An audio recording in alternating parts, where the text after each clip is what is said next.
Soy Marta Martín, soy la responsable de exportación de Comercial Río Verde S.A.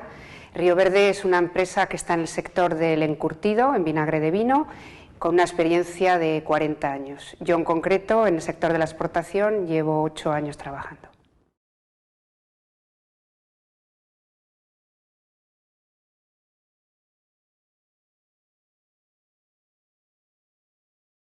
Muy importante llegar al punto en el que hablamos de documentación. Es tan importante como encontrar un cliente, como encontrar un mercado objetivo y decidir que vamos a vender el producto que queremos vender en ese momento, ¿no? La documentación, yo siempre digo que hay que documentar antes de vender, durante la venta y una vez que has realizado la venta, porque puede tener consecuencias económicas muy importantes.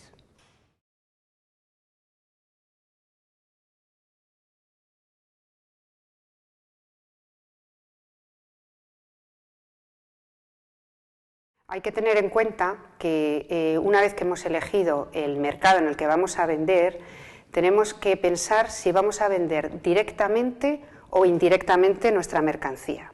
Cuando hablamos de una venta directa es realmente una simple compraventa, es decir, yo ya tengo un cliente final al que le voy a hacer un contrato ya directamente con él y una vez pasada la mercancía él asume todos los riesgos.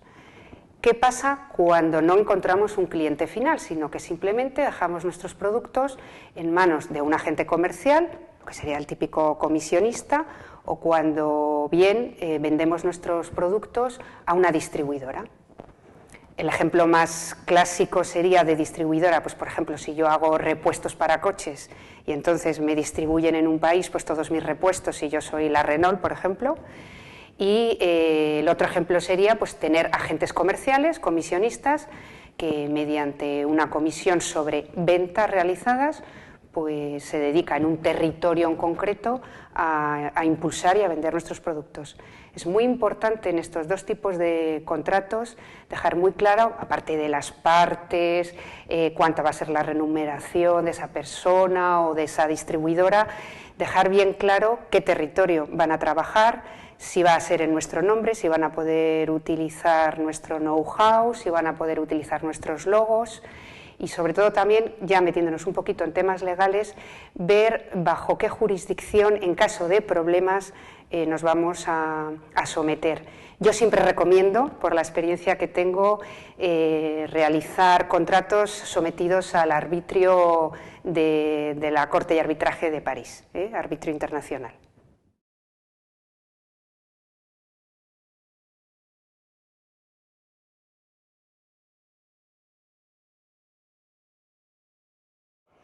Yo siempre aconsejo el arbitraje internacional porque, primero, un juicio siempre es algo tedioso. Entonces, todo esto son procedimientos mucho más cortos y mucho más baratos económicamente hablando. Tener o sujetarse a la jurisdicción de un país, bien sea el tuyo o el de otro, exige contratar abogados, procuradores y siempre es algo desagradable.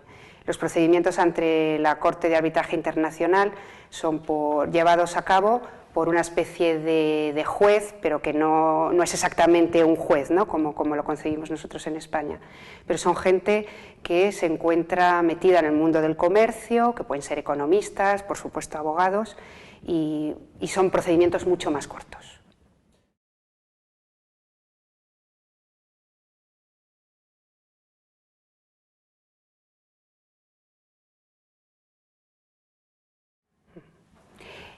Bueno, hay que tener en cuenta, antes de entrar en ver qué documentos van a acompañar a la mercancía que estamos vendiendo, es ver en qué condiciones hemos hecho esa venta o ese contrato.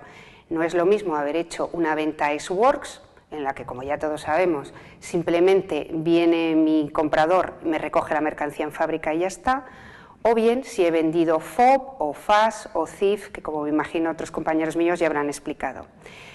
La documentación básica de una venta normal, que no sea simplemente ex-works, es decir, que viene el comprador a mi casa a llevárselo de mi almacén, sería acompañar como mínimo de una factura, de un packing list, un documento que pueda acreditar el origen de esa mercancía, certificado de origen, Lógicamente, el conocimiento, bien sea de embarque si es marítimo, o un CMR si va por carretera, o lo que se llama el Airway Bill si se va a enviar la mercancía por avión, y luego ya acompañar los diferentes certificados que en el caso de la alimentación se pueden dar en función pues, de si estás vendiendo alcohol, si estás vendiendo carne, si estás vendiendo un vegetal, que llevan diferentes certificados sanitarios que tienen nombres diferentes.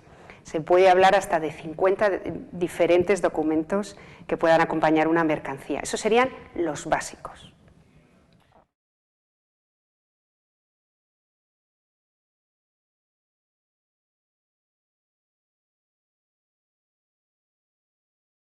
¿No? Sobre todo cuando estás abriendo mercados, hay países en los que bueno, nunca has trabajado y sinceramente no eres una biblioteca, no sabes. Lo primero es, si tienes confianza con tu cliente, decirle tranquilamente qué va a necesitar él para hacer esa exportación. Ellos lo saben mejor que nadie, ellos son los primeros interesados en que no falte ningún documento por la repercusión que puede tener esa falta de documentación. Y luego, lo que yo hago muchas veces, llamo a las oficinas comerciales de esos países y un poco pregunto lo mismo, ¿no? Y veo si difiere de lo que me ha dicho el importador o no.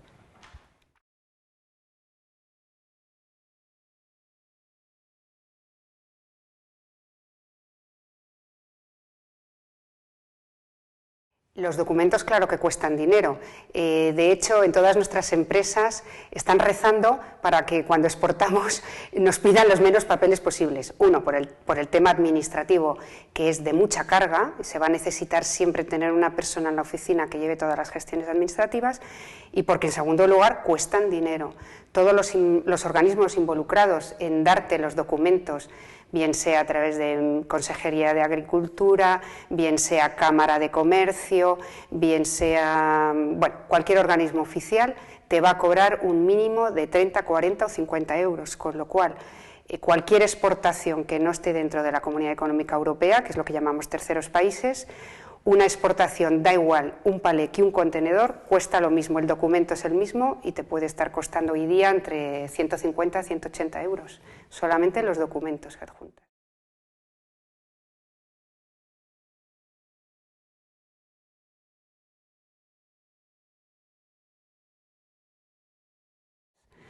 ¿Qué pasa cuando se cometen errores? Pues que directamente ese contenedor, ese envío, se puede quedar parado o sin entrar en una aduana y claro, tu cliente te puede matar, ¿no? Lógicamente, al quedársele un contenedor parado en la aduana o con algún tipo de incidencia, les pone pagar en el puerto o en esa aduana un recargo que le hace incrementar el precio de esa mercancía. Y entonces, claro, eso no le gusta a nadie, ¿no? Nuestro cliente es el importador, que lógicamente no es el consumidor final. Él está importando a diferentes, por ejemplo, cadenas de distribución en un país determinado, pues claro, las cadenas de distribución le ponen plazos de envío a sus almacenes de nuestro producto y le pueden penalizar, con lo cual volvemos a lo mismo, son siempre problemas económicos, es decir, cualquier problema de documentación, si lo que hace es o una multa al importador o una pérdida de tiempo en concreto, acaba penalizando su negocio, mayor coste del producto y entonces pérdida de dinero, eso está claro.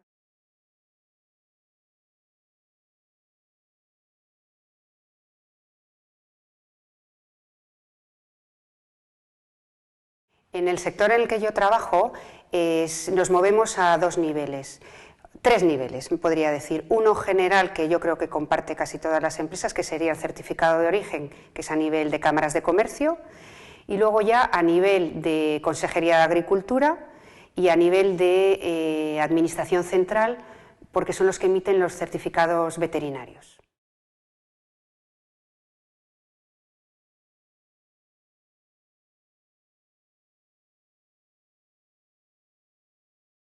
Hacer bien la documentación es no darle a la administración del país en el que vamos a exportar, no darle argumentos para no dejar que entre tu mercancía. Os puedo contar una anécdota que me pasó recientemente en Bolivia con respecto a cómo venía la factura o el packing list, la denominación de nuestros productos. la persona que había tecleado esa factura pues había hecho algún sinónimo o había utilizado una palabra, en vez de sabor anchoa había dicho pepinillo anchoa. Bueno, pues esa documentación, una vez que llegó a Bolivia, no sirvió, se tuvo que hacer todo de nuevo porque ese producto podía ser otro bajo el que no tenía licencia de importación mi cliente. Entonces hay que realmente revisar y tener muy claro que la documentación está correcta y que el que la va a leer en ese país en el que vamos a vender no nos la puede echar para atrás.